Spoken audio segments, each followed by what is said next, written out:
بسم اللہ الرحمن الرحیم اللہم صلی علی محمد وعلی آل محمد کما صلیت علی ابراہیم وعلی آل ابراہیم انک حمید مجید اللہم بارک علی محمد وعلی آل محمد کما بارکت علی ابراہیم وعلی آل ابراہیم انک حمید مجید۔ کتاب کا نام ہے تنبیہ الغافلین، صفحہ نمبر 66۔ آج کا موضوع ہے قیامت کے دن ہر شخص اپنی نجات کی فکر میں ہوگا۔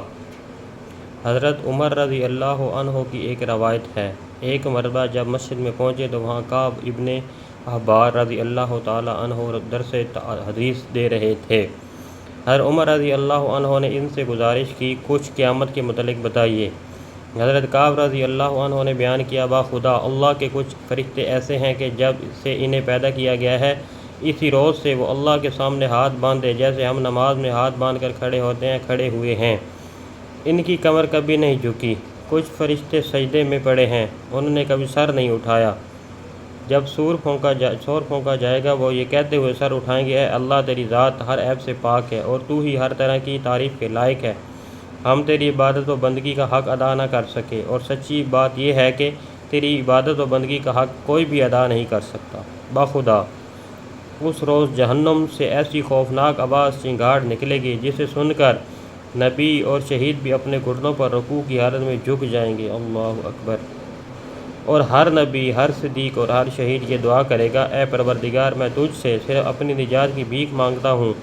حضرت ابراہیم علیہ السلام خلیل اللہ اس روز اپنی اولاد اسماعیل علیہ السلام اور اسحاق علیہ السلام کو بھول جائیں گے اور صرف یہ کہتے ہوئے اپنی بخشش کی درخواست کریں گے، پروردگار میں تیرا خلیل دوست ابراہیم ہوں، مجھے بخش دے۔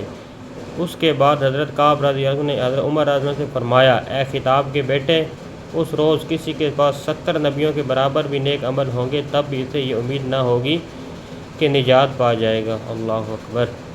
یہ سن کر تمام حاضرین دھاڑے مار کر رونے لگے۔ آخر حضرت عمر رضی اللہ تعالی عنہ نے حضرت کعب رضی اللہ عنہ سے گزارش کی، کچھ اللہ کے رحم و کرم کی باتیں بھی بتا دیجیے۔ حضرت کعب رضی اللہ عنہ نے اس سلسلہ کلام جاری رکھتے ہوئے بیان فرمایا، دنیا میں 313 امتیں ہو گزری ہیں، اگر کسی انسان نے ان میں سے کسی ایک پر بھی نیک نیتی اور خلوص سے عمل کیا ہوگا،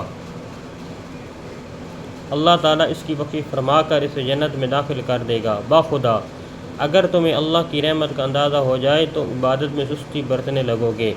دوستو، اس ہولناک دن کی ہلاکتوں سے بچاؤ کے لیے نیک عمل کرتے رہو اور اللہ کی نافرمانی اور گناہ کی باتوں سے بچتے رہو، کیونکہ قیامت ایک دن ضرور قائم ہوگی۔